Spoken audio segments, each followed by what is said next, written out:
तो ये दूसरा कमेंट है जो हमारी आबेदा आपा है, मेरी ननद, उनके आदमी है इकबाल बलोच, जिन्होंने ये कमेंट किए हैं। तेरे हिसाब से मैं ज्ञानी बाबा तो मेरी बहन के पास गई थी अपना दुकड़ा लेकर मर्द दूसरी औरत के चक्कर में है, उसके बड़ा तो ना कैसे किसी को फ़ोन करी, उसके बड़े तो ना कैसे किसी को फ़ोन करके बोली भाईजान से मेरी बात कराओ, और तेरी मेरी बात हुई तो उसी औरत के घर तक पहुंच गई। तभी मैंने बोला कि तू अपने घर पर चले जा। फिर तू बोली मेरे को मेरे मर्द से तलाक दिलाओ। मैंने तलाक ही होगा, दिलाओ। मैंने तेरे को बोला अगर तलाक नहीं देता है तो तू खुला ले, लेकिन तू लालची औरत है, तेरे को खुला नहीं तलाक चाहिए, क्योंकि तेरा मर्द तलाक देगा तो हिस्सा बंटवारा मांगेगी, बच्चों के आधा मांग दो। अच्छा, ऐसा तो नहीं बोल रहे बच्चों के लिए आधा मांगेगी, कि पढ़ने में कुछ गड़बड़ आ रहा है।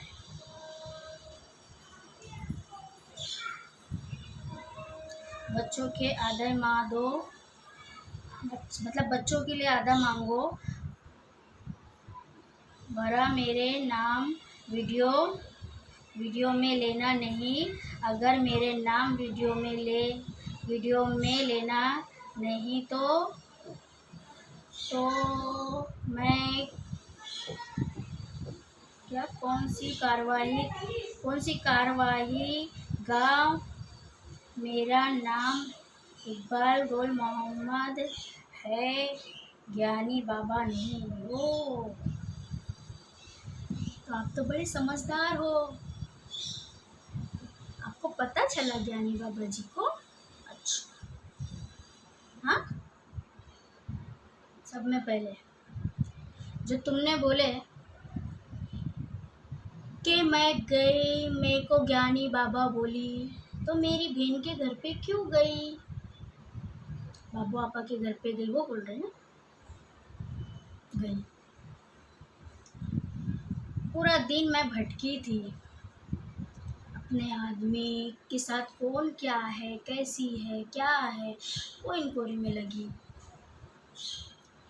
इंक्वायरी में बहुत सी बातें मालूम पड़ी, जिसमें ये भी पता चला वो मकरानी चाल की है, उसके माँ बाप, उसका ससुराल मकरानी चाल का है। उसके अलावा जब रिश्तेदार है तो रिश्तेदार को रिश्तेदार की खबर रहेगी ना, कौन किधर रह रहा है, कौन किधर नहीं रह रहा है। हमसे बात नहीं है, बाकी हम किधर रह रहे हैं तुमको पता है ना, तुमको पता है ना।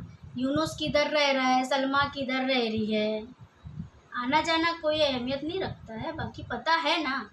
एक ऐसी इंक्वायरी है कि हाँ भाई ये लोग इधर है ना? तो हम पहुँचे उसकी माँ के उधर, हम पहले बाबू के उधर नहीं गए, उसकी माँ के उधर गए। आधा रास्ता समझो, गली पूरी पार करके घर आने ही वाला है, वहाँ समझो एक अल्लाह ताला का इशारा था, क्योंकि इतना दिमाग लोगों का चलने लगे तो क्या बात है। क्योंकि फिर वहाँ पहुँची तो मुझे ऐसा लगा, अरे इधर ऊपर तो बाबू आपा रहते हैं, मुझे तो बाबू आपा के पास जाना चाहिए, बाबू आपा ही मेरे को उसका एड्रेस दे देगी, मैं क्यों उसकी माँ को तकलीफ़ दूँ। कोई लड़की चक्कर चलाए या गलत करे तो पेरेंट्स थोड़ी सिखाते हैं, माँ बाप थोड़ी बोलते हैं तू ये गलत कर, तू इस लड़के से चक्कर चला, तू यहाँ मुँह मार, तू वहाँ ये कर। ना एक माँ सिखाती है ना एक बाप सिखाता है। अगर वो चले जाती है गलत लाइन पे, उसको बोलो सही चलने, वो नहीं चलती तो उसको छोड़ दिया जाता है। बाकी उसके माँ बाप की कोई गलती नहीं थी, उसकी माँ की कोई गलती नहीं थी, उसके भाई की कोई गलती नहीं थी, जो मैं दरवाजे पे जाके उसके तमाशा करती। हाँ, सबके पास है।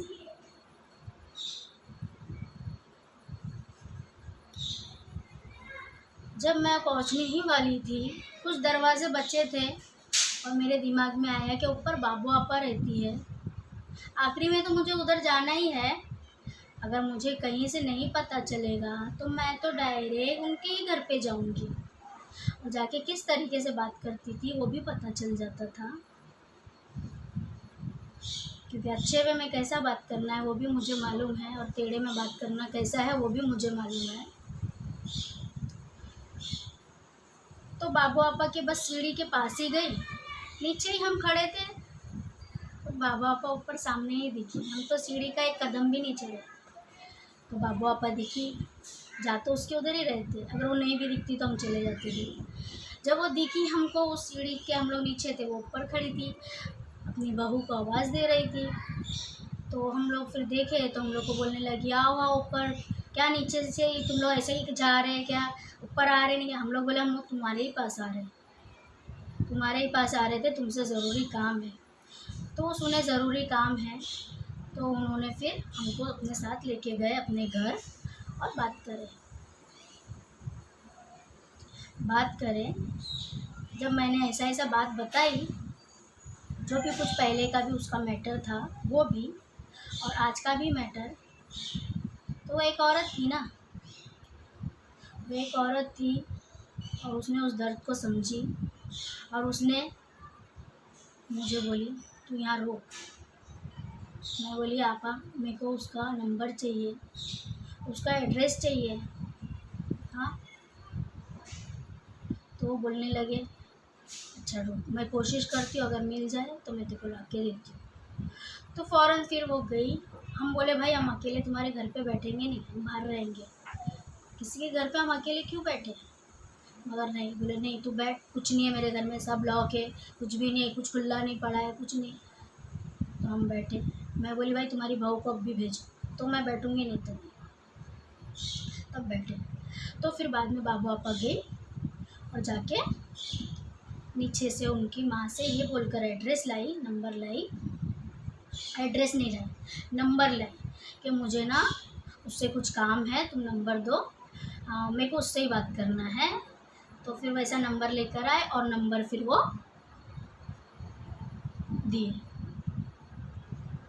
और फिर क्या करें, हाँ, फिर उसके बाद वो नंबर दिए, और फिर उसको फ़ोन भी लगा। मेरे को बोले तू फ़ोन लगा, तो मैं बोली मैं डायरेक्ट बात करूँगी वो गलत हो जाएगा, तुम बात करो, क्योंकि वो मेरे को एड्रेस देने से रही। अगर कुछ ऐसा रहा, कोई गलत रहेगा, वो अपने घर का एड्रेस क्यों देगा कि तू आ मेरे घर पे और मेरी बैंड बजा। तो मैं बोली नहीं बाबू आपा, तुम नंबर लाए है तो तुम कॉल भी कर दो ज़रा, और कॉल करके उसको सिर्फ एड्रेस पूछो कि मुझे ज़रूरी काम है कुछ तेरे से, अगर तू एड्रेस दे सके तो दे, क्योंकि मैं वो तेरे जो तू रहती है वहाँ पे मैं आती जाती हूँ, बाकी तो कौन सी बिल्डिंग में ये नहीं पता है। तो बोले ठीक है। स्पीकर ऑन रखी वो औरत ने, बाबू आपा ने स्पीकर ऑन रख के हम लोग को भी सुनाई, और वो फिर क्या करी, रिकॉर्डिंग में भी डाली, क्योंकि वो बोल रही है फटक से, तो इतना कंप्यूटर दिमाग नहीं है कि कोई एड्रेस बोल रहा है और हम उसको अपने दिमाग में ले लेंगे। तो मैंने बोली कि आपा रिकॉर्डिंग में डालना था कि उसका आवाज़ रह जाएगा। उसके बाद में फिर आपा ने फ़ोन करे और उसको पूछे कि मेरे को तेरे से ऐसा ऐसा काम है, तू अम्मी के उधर कब आ रही है?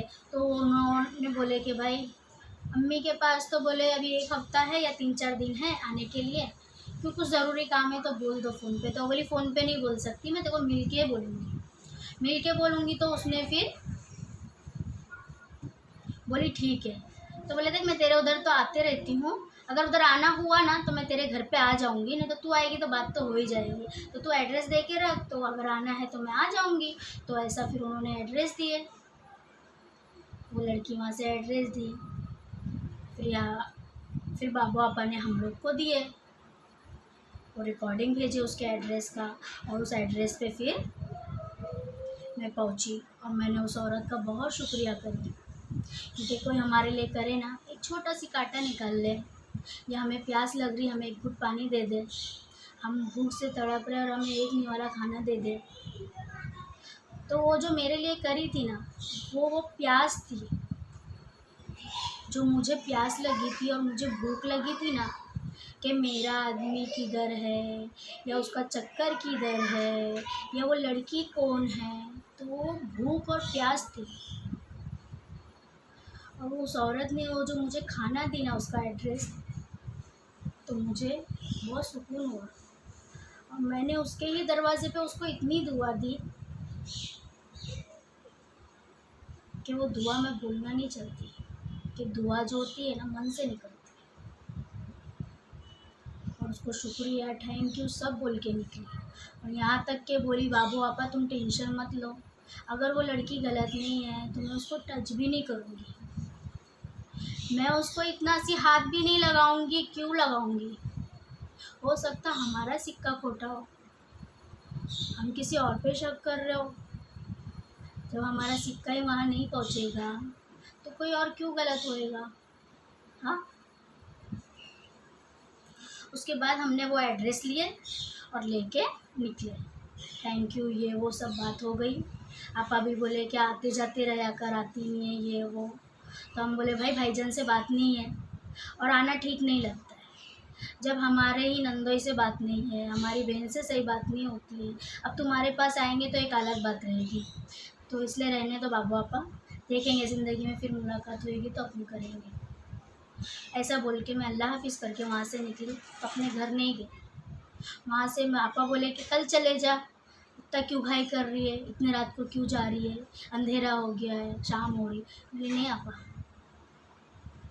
मैं ऑलरेडी 3-4 दिन से खाना नहीं खाई हूँ, अभी और मैं डिले करूँगी, मैं मरूँगी तो नहीं, बाकी जो मैं खाना नहीं खाई हूँ ना 5 दिन से 4 दिन से, तो फिर वो बात थोड़ी बिगड़ जाएगी। फिर जब मेरे अंदर कमज़ोरी आ जाएगी ना, मरने से नहीं डरी मैं, मेरे अंदर जो कमज़ोरी आ जाएगी ना कि मैं चल के वहाँ तक पहुँच नहीं पाऊँगी, उस एड्रेस तक, तो कम से कम जब अल्लाह ताला ने मुझे वो उसके एड्रेस और उसके नंबर तक पहुँचाया, तो मैं क्यों ना जाऊँ। जब वो मुझे दे रहा है थाली में परोस के, तो मैं क्यों नहीं जाऊँ। गई, बहुत ढूंढी, राम मंदिर बहुत बड़ा है, वो राम मंदिर इतना बड़ा है, मैं बिल्डिंग नंबर नहीं बता रही हूँ तो कोई गलतफहमी में ना रहे, तो वो इतना बड़ा है, इतनी बड़ी सोसाइटी है। जो उसने रिकॉर्डिंग भेजी थी, उस रिकॉर्डिंग में कभी हमको सुनाई दे रहा है बी, कभी डी, कभी ए, कभी सी, कभी बी, मतलब वो कुछ भी सुनाई दे रहा है। ठीक है, तो अब हमको उसको फ़ोन भी नहीं करना था और हमें बिगर बोले भी जाना था, है ना, क्योंकि मुझे उनके आदमी से मिलना था, उसके आदमी से मिलना था, उसके आदमी से बात करना था। तो जब मैं वहाँ पे गई तो मुझे बस अभी उसकी बिल्डिंग आने ही वाली है, हम दूसरे जगह खड़े थे, तो जिस जगह जाने वाले थे उससे पहले फिर बाबू आपा का फ़ोन आया। फिर बाबू आपा ने फ़ोन पे बोले सलमा तू पहुँची क्या, तू गई क्या? तो मैंने क्या हुआ बाबू आपा? तो बोले मत जाना, तू रहने दे, बाद में जाना। मैंने क्या हुआ वो बोलो।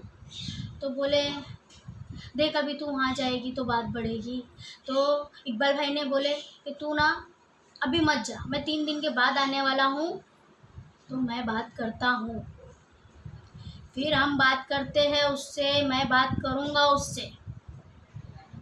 कितने दिन के बाद? 3 दिन के बाद। हाँ, और शायद 3 दिन के बाद शायद मैं और थोड़ी कमज़ोर हो जाऊँ, मैं चल भी ना पाऊँ, तो जीऊँगी तो सही, कोई इंसान मरता तो नहीं है। इतना तो मैं खाना नहीं खा के मुझे पता है कि मर तो नहीं जाता है खाना बिगर से, जीता है। जब 5-6 दिन खाना नहीं खाई तो मैं जी ना, आज जिस जगह पे खड़ी हूँ ना, तो वो बाबू आपा बोली, एक 3 दिन के बाद भाई आएंगे, बोले इकबाल भाई के जाने उसको मना करो उसके उधर पे, मैं बात करूँगा।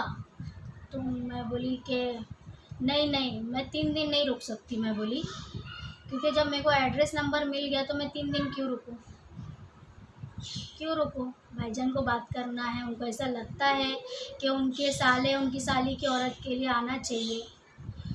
तो वो बोलते हैं कि मैं कल आता, मैं रात से सुबह का वेट कर सकती हूँ, सुबह से दोपहर का भी वेट कर सकती हूँ, मगर फिर रात हो जाएगी तो मतलब क्या है। और उनका प्लानिंग तो कभी भी चेंज होता है। तो जो इंसान आ रहा है, सुनने में आया, वो अगर नहीं आए तो जिसके दरवाजे तक मैं पहुंची हूँ बिल्डिंग तक, मैं वहाँ से रिटर्न हो जाऊँ, तो मेरे से बेवकूफ़ तो फिर कोई होगा नहीं। कि अल्लाह ताला ने मुझे नंबर दिलवाया, अल्लाह ताला ने मुझे एड्रेस दिलाया, उस औरत को एक मसीहा बना के मेरे सामने लाके खड़ा किया, मैं वहाँ पे पहुँची, उसने मुझे दी, मैं वहाँ पे उसके दरवाजे पे पहुँची हूँ, उसके गेट पे खड़ी हूँ, और मैं रिवर्स हो जाऊँ। दूसरे के भरोसे पे मैंने कभी कोई काम नहीं करी, जितना भी करी, जो भी करी, खुद के बल पे करी।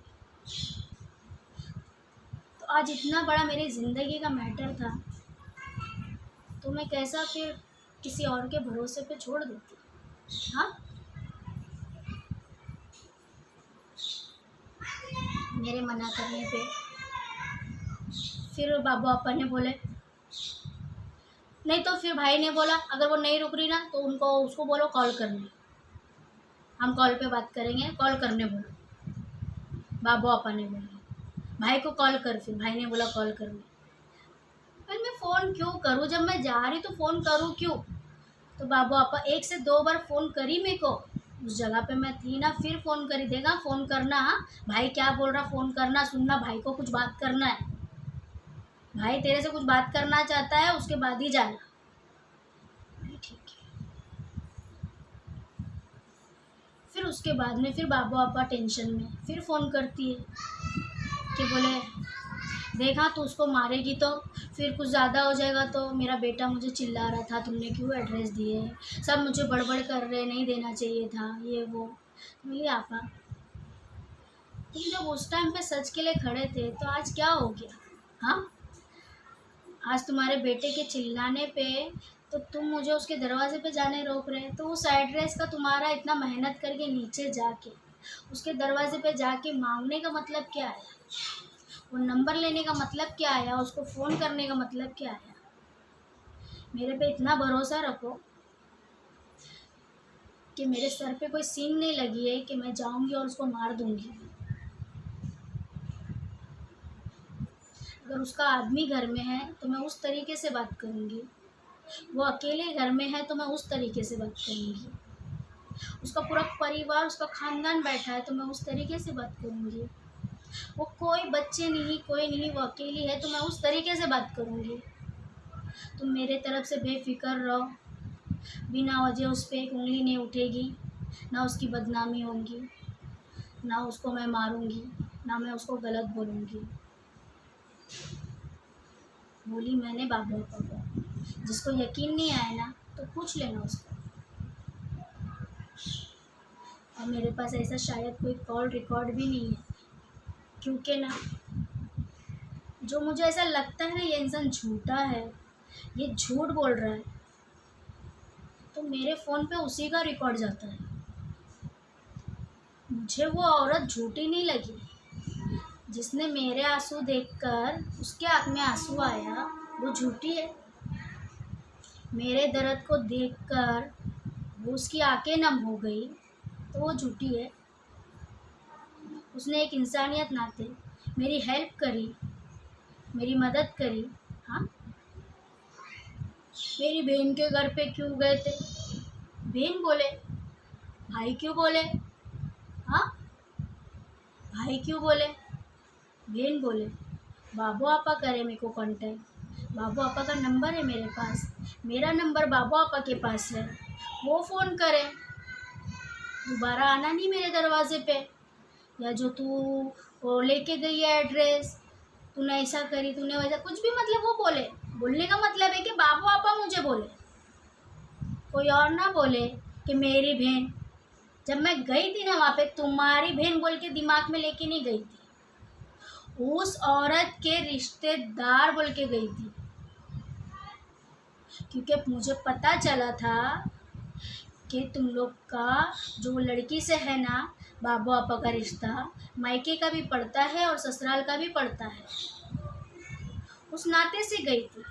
ये सोच समझ के नहीं गई थी कि वो इकबाल बलोच की बहन बाबो है, नहीं। अगर ये सोच के जाती तो मेरा कदम उसी टाइम रुक जाता था, क्योंकि इकबाल बलोच की मदद लेना हजम तो होगा ही नहीं। और रही कि मैंने फ़ोन करी थी, फिर मैंने ऐसा बात बोला था, खुला तलाक ये वो, तो मुझे फ़ोन करने बोला गया था। भाई इकबाल भाई बात करने का बोल रहे हैं, वो कुछ बोलना चाहते हैं, उसके बाद तू जा। मैं उसके बिल्डिंग के नीचे खड़े होकर, उसके गेट के ही सामने खड़े होकर मैं बात कर रही थी। और फिर मैंने फ़ोन करी तो शब्बों के उस पर करी, क्योंकि तुम्हारा नंबर तो है नहीं, कब का हमने डिलीट कर दिए। जिनको ज़िंदगी में ही नहीं रखना उनका नंबर लेके मैं क्या करूँगी। जिनके एहसान ही नहीं चाहिए, जो इतना सी करे तो इतना दिखा देवे, तो क्या करूँ ऐसे इंसान का नंबर लेकर। नहीं है नंबर मेरे पास, और आज भी नहीं है। वो जो उस दिन बात हुई थी, तुमने कॉल किया था और मेरे उस पर नंबर आया था, मैंने ब्लैक लिस्ट पे डाल के उड़ा दी। क्या करूँगी मैं नंबर लेकर।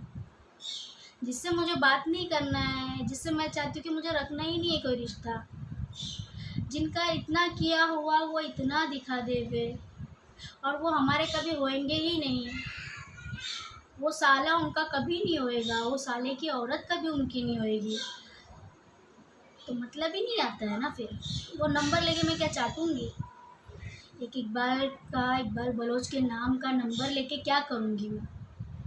अपने मोबाइल की शोभा बढ़ाओ, नहीं चाहिए मेरे मोबाइल को वो शोभा, नहीं चाहिए, मैंने डिलीट कर दिया।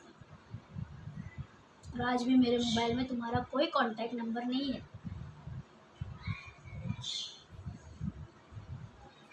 उसके बाद मैंने फ़ोन करी शब्बों के नंबर पे, कि शब्बों से बात हो रही थी ना, तो बात हुई तो नगमा उठाई।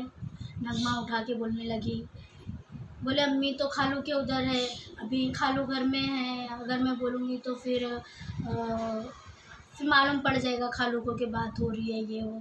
तो मेरी बेटा, तेरे खालू ने ही बोले हैं मेरे से बात करने के लिए, तो तू बिंदास होके जा, डर मत। वो बच्ची डर रही थी, उसको मैं बोली तू डर मत, फिर भी उसने डर के फ़ोन काट दी। फिर मैंने दोबारा करी फ़ोन, मैंने बोली तेरे को बोली हूँ ना तू डर मत, तेरे खालू ने ही उनकी बहन के पास बोले हैं कि तेरी मामी से बात करना है, तो तू बात करवा दे। अगर वो वहाँ पे बोल रहे नहीं करना है तो मोबाइल लेके रिवर्स हो जा। तो वो गई, वहाँ पे आवाज़ आई कि मामी की फ़ोन आई, अम्मी को बोली उसके, तो उसकी अम्मी ने फ़ोन लेके मेरे से बात करी, और बात करके बोली भाईजान खाना खा रहा है, खाना होएगा ना तो फिर मैं बात कराती हूँ। और हम तो खाने के टाइम भी बात करते हैं। अगर किसी का फ़ोन आ गया है और शायद इमरजेंसी जैसा ही था ये, तो उस फ़ोन पे बात होना ही चाहिए था, जो फ़ोन तुमने ही बोले थे करने के लिए और हमने किए थे, और तुम तुम्हारा खाना होने के बाद में कर रहे थे। जब तक के तो हमने उसका घर का पूरा पता भी कर दिए, ठीक है। जब तुम्हारा फ़ोन आया, फ़ोन के टाइम तो बोली ना नीचे ही थी बिल्डिंग के, फ़ोन आया, तुमने क्या बोले मेरे को, उधर से तुम चले जाओ, मतलब नहीं है वहाँ पे तुम्हारा खड़े रह के रुक के या उसको पकड़ के। उसके घर में मतलब एक अलग झगड़ा लगेगा, और उसके अलावा तुम जो है, वो जो लड़की है उसको तुम नहीं रोक सकती हो। उस लड़की को तुम नहीं रोक सकती हो क्योंकि वो शादीशुदा है। शादी के बाद कानून में ऐसा है, इंडिया कानून में, हमारे भारत के कानून में ये है कि एक लड़की शादी के बाद किसी और के साथ रिश्ता और गैर संबंध रख सकती है। तुमने बोली,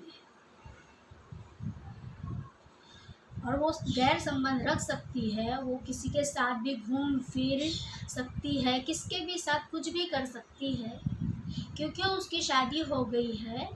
और कानून ने बोला है शादी हो गई है, आदमी को भी रखे, किसी गैर को भी रख सकती है। ये उस औरत की चॉइस है जो रख रही है। यहाँ पे आदमी को भी रख सकती है, यहाँ पे किसी और को भी रख सकती है। तो ये बात हुई। तो मैं बोली वो रखे ना, जिसको रखना है रखे। यूनुस को क्यों रखे? तो तुमने बोले तुम अपने सामान को संभालो, तुम अपनी चीज़ को ले जाओ। अगर वो रुकना चाहता है, उससे मिलना चाहता है, उसके साथ बात या घूमना या कुछ भी करना चाहता है तो वो कर सकता है। वो उसके साथ अगर रहना चाहता है, घूमना चाहता है, पिक्चर देखना चाहता है या सोना चाहता है, कुछ भी करना चाहता है, वो उसके साथ कर सकता है, क्योंकि ये भी शादीशुदा है। कानून ने हर किसी को हक दिया है कि एक मर्द भी शादी के बाद अय्याशी कर सकता है, एक औरत भी अय्याशी कर सकती है। और जो ये दो अय्याशी के बीच में जो इनसे जुड़े हैं, इनका मर्द और इनकी औरत, उनका क्या, मैंने पूछी। दो अय्याशियों के बीच में, जो ये दो जन के बीच में दो बंदे फंसे हैं, उसका आदमी और मैं, हम लोग क्या करें? हमारा क्या? तो तुम्हारा कुछ नहीं, तुम घर जाओ, घर जाके आराम करो, घर जाओ, आराम से सोचो, आराम करो। मेरे ऐसा नहीं चलेगा। अगर ये दोनों एक ही हो रहे हैं तो मैं उसके साथ कैसा रह सकती हूँ? जब ये दोनों को, उसका आदमी रहते हुए उसको चक्कर चलाना है, इसकी औरत रहते हुए इसको चक्कर चलाना है, तो मैं तो नहीं रह सकती ऐसे आदमी के साथ, बोली मैंने। उसको तुम बोलो तलाक देने के लिए, बोली। अपनी बोली हुए पे कभी इनकार नहीं करूँगी, बोली ना मैंने। वो तलाक दे दे फिर। सलमा इतनी बुरी है, आज सलमा के सारे ऐप दिख रहे होंगे लोगों को, या आदमी को भी या किसी और को भी, तो तलाक दे दे सलमा को। मुसीबत सर पे लेकर दूसरा टोकरा क्यों उठाना? उसको फेंको, दूसरा ले लो, बात खत्म। तुमने क्या बोले? देखो, अगर वो तुमको तलाक नहीं दे रहा है तो तुम खुला ले लो, है ना? और ये राय बहुत अच्छी है, आगे किसी ना किसी को काम आएगी, मेरे तो काम नहीं आएगी। तो ऐसा, तो ये जो ज्ञान की बात थी ना, तो ये ज्ञान के लिए मुझे फ़ोन तुमने बोले थे बाबू आपा से करवाने के लिए, तो किया गया। और उस फ़ोन पे तुमने बात नहीं किए थे, उस फ़ोन पे तुमने बात नहीं किए थे, तुम खाना खा रहे थे। तुम्हारा खाना होने के बाद तुमने मुझे फ़ोन किए कि क्या हुआ क्या नहीं हुआ, ये सारी बातें जो मैं बोल चुकी हूँ वो बातें हुई। तो ये जो ज्ञान दिए थे ना तुमने,